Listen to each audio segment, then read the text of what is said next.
Hello YouTube and welcome to an all new Elder Scrolls lore video. We have almost had a month without these videos as I took a short break in order to finish my thesis and my final exams on university. And now that's done, let's get back into it with one of my, let's say, more complicated videos, because we will try to explain today how Dwemer Automatons work. I will do some oversimplification here of both Elder Scrolls metaphysics and of real life physics to make things understandable for most viewers. But I'll try to do it as comprehensively as possible. So, with that behind us, let's get into it.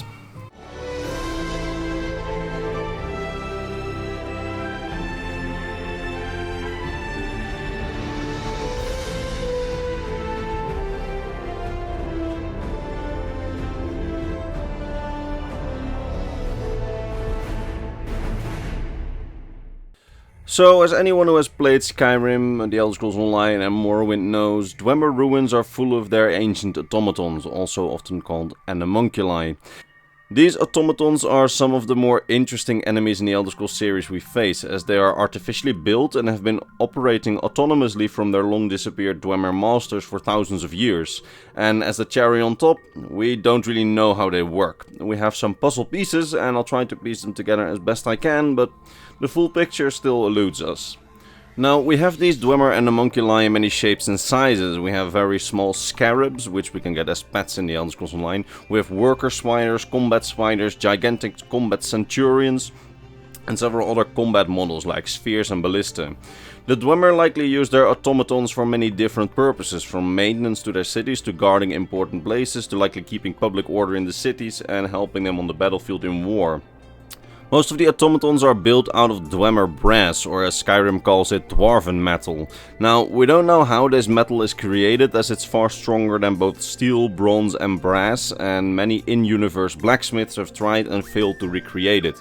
The only way that we know how to use it is by melting down existing Dwemer metal, so either scrap or armor or swords or whatever, and then repurpose it. It got dull really slowly when used in weapons, and it was apparently almost unbreakable. As such, it was used in all the Dwemer's weapons and armor. Armor which, by the way, was not only worn for combat but also as protective gear against cave-ins when digging for their cities. They also used the metal for buildings to complement the stonework and of course to construct their automatons. Now, we know that in addition to being made out of this metal, the automatons are made up of gears and a gyro, both made out of that metal, and a lot of metal scrap that we don't know the purpose of, and a soul gem.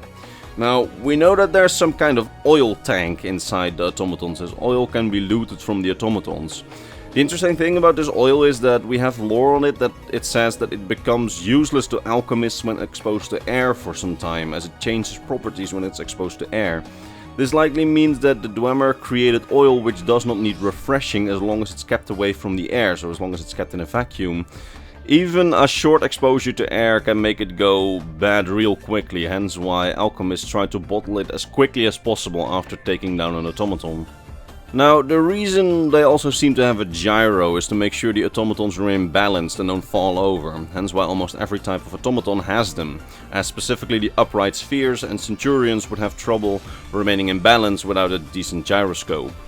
Now, several lore books have told us that, despite not finding them as loot, we also know that the automatons have a boiler, which is logical as we know that the automatons are all powered by steam in addition to magic, as a boiler is essentially a reservoir with a liquid in it, usually water, which is heated up in order to make steam.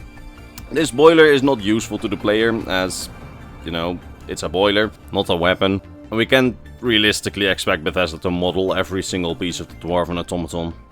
So this boiler is likely among the metal scrap that we find, together with all the other things needed to have it steam powered, like small pipes, pistons, automated valves and conduits.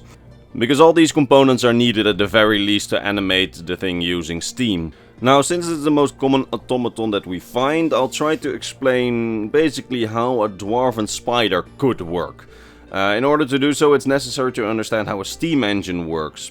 Now, the simplest type of steam engine relies on heating water, which creates steam, as you can see in the picture. Now, since the volume of steam is far greater than the volume of liquid water, it makes a piston rise if you allow for a moving piston, as it pushes the piston upward as the steam needs space to be in, since it has a higher volume than water.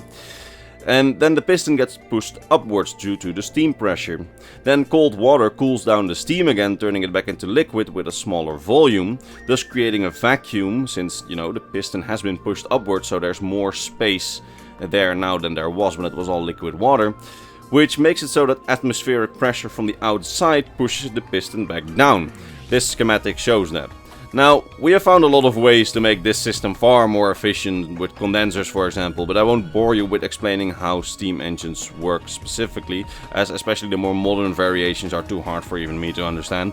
But what you do need to know is that steam engines are kind of limited by the strength of the metal that they are constructed from, as they need to be able to handle the steam pressures, as some strength is needed to contain the pressure as it builds inside the cylinder and inside the boiler. And I also understood that steam engines generally produce an up and down movement. Now correct me in the comments if I'm wrong on that, I'm not a mechanical engineer, I'll pin a comment if that's the case. Anyway, steam engines make this up and down movement as they rely on the concept of boiling water to produce steam to push something up using a cylinder, and then generated outside pressure to push that piston down again. Now, through mechanic couplings, this kind of movement can be utilized to, for example, spin a wheel or a gear, as you know. Since when you have something which moves up and down, we can convert that movement to a spinning movement through some mechanical couplings. But from what I understood, using one steam engine to power all the legs of a dwarven spider and the arms of a dwarven spider independently from one another is very impractical from what I've been told, as you would require countless miniature gearboxes working independently from one another to regulate spinning speed for each of the legs and each of the arms.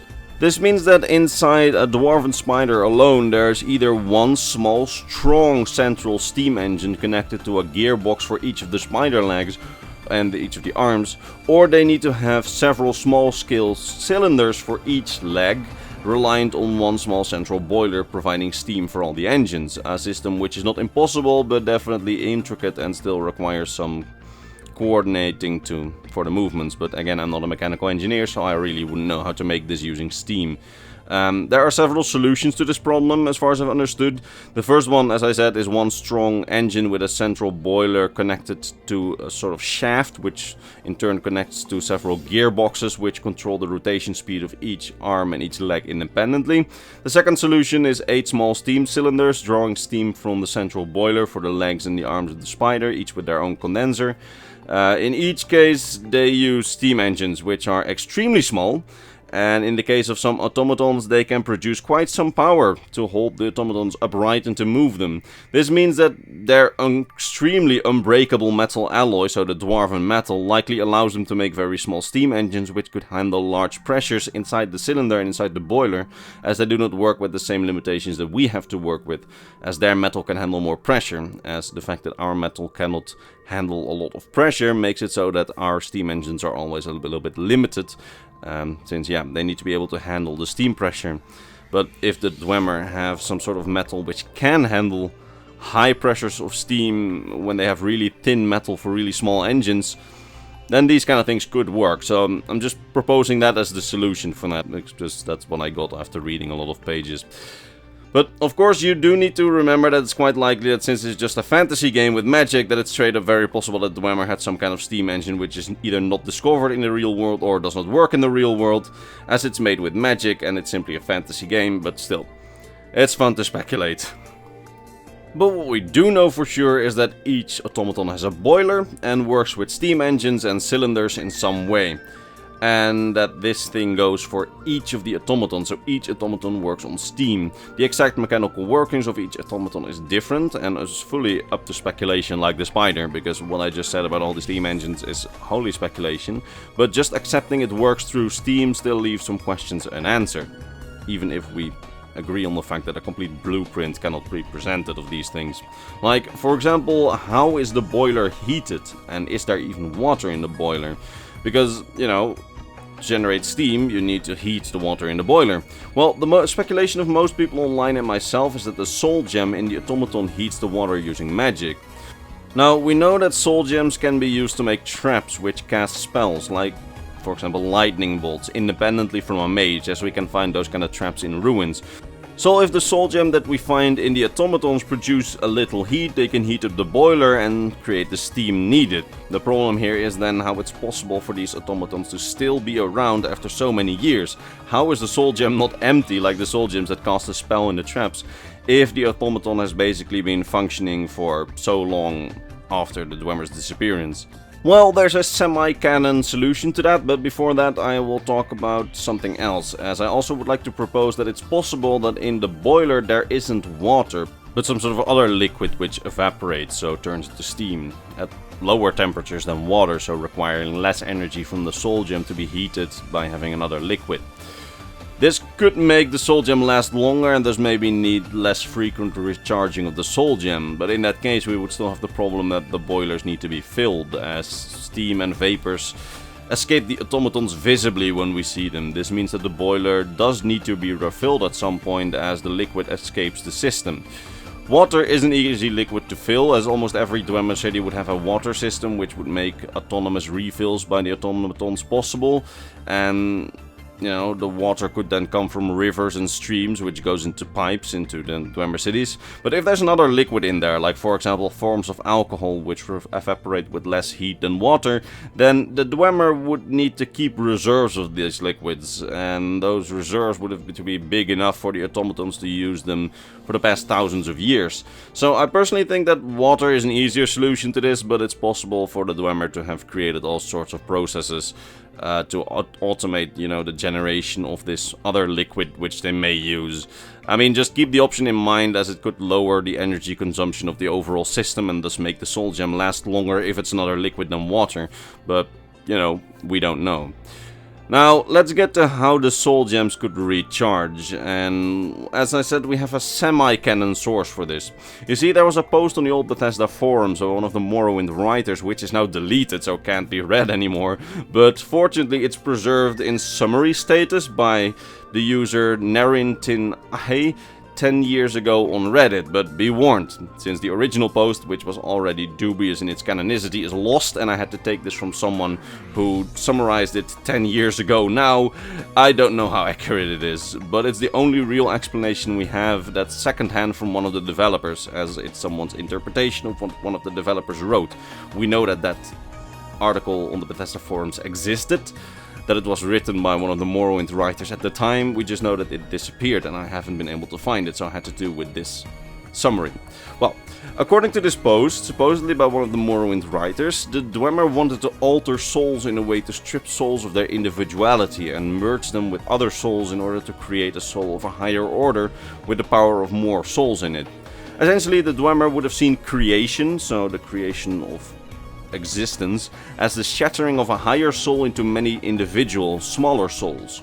This would have been one of the ways that they would have sought for the divine, which they were obsessed with, as by trying to create this higher soul out of smaller souls, they in their mind reversed creation. They called this anti-creation, as the shattering of a large soul is reversed and smaller souls are merged again. But the Dwemer weren't gods, so these created higher souls were imperfect and often unstable, and thus fell apart in countless tiny soul fragments after a while, fragments even smaller than the souls of mortals. Now, the Dwemer had an interesting outlook on this, since their souls were subservient to the gods, since their own mortal souls were created from a higher soul.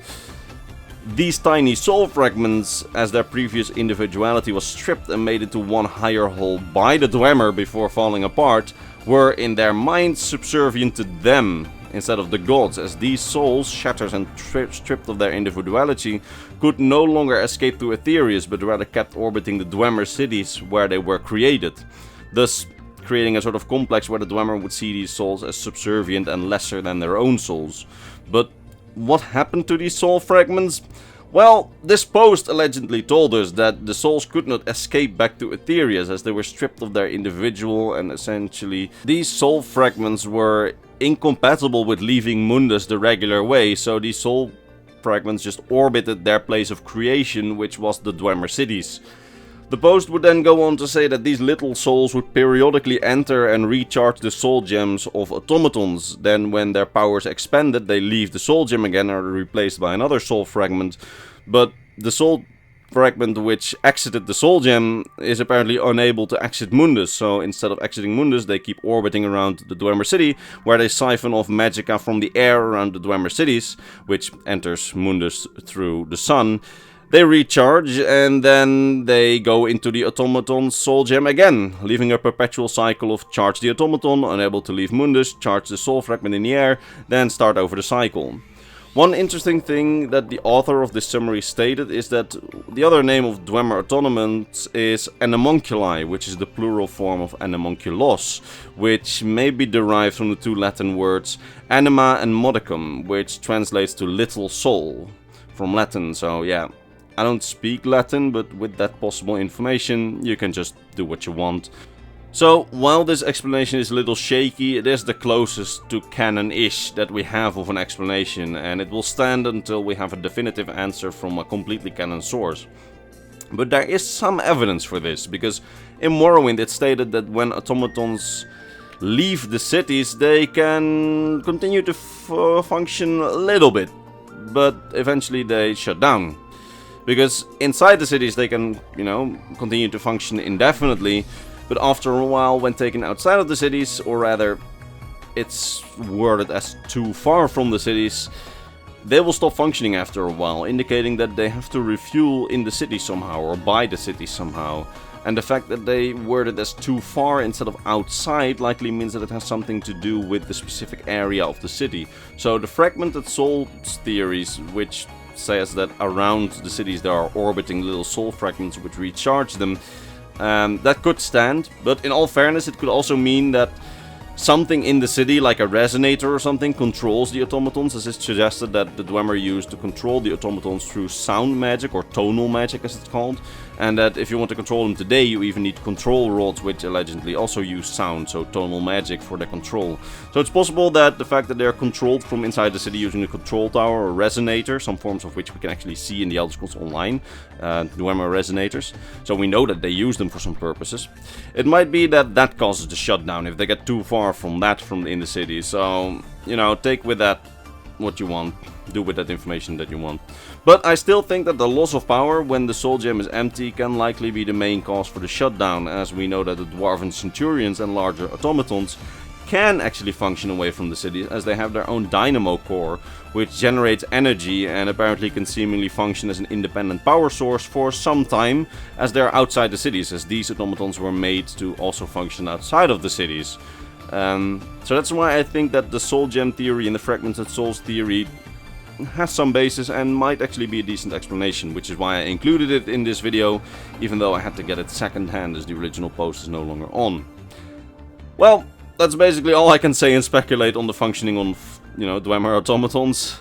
An actual mechanical engineer might have done it better, but yeah, please tell me in the comments if I made any horrendous mistakes, because I will pin them if I made some really bad mistakes. But as far as I know, it's pretty decent of an explanation. I tried to fact check my facts as good as I could. Well, I wanted to try this, since this is a video I've been wanting to do for a long while, and with the knowledge I have, I made this. So I hope you enjoyed the video, and that you learned something. And if you did, I hope you will consider returning for the next Elder Scrolls lore video, which will be on a more normal topic again, instead of such a speculative one. But I always wanted to do this topic, and I finally felt like doing it, so yeah, I hope you enjoyed it. And I hope you will have a happy new year. And now all that rests me is to vocally thank my top Patreon supporters, Mr. Bernardo Binda, Gabriel Binda, Polarized Putin, Athena Hyotis, King Chris, Bulge, Scrap of the Scrolls, Doji, Fenrir, Sword of Bushido, Sarn Regal, and Mr. Christmas. It's thanks to these people and all the others on screen that this channel stays alive, and for that I am very grateful. That said, I hope to see you all in the next Elder Scrolls lore video. Bye bye.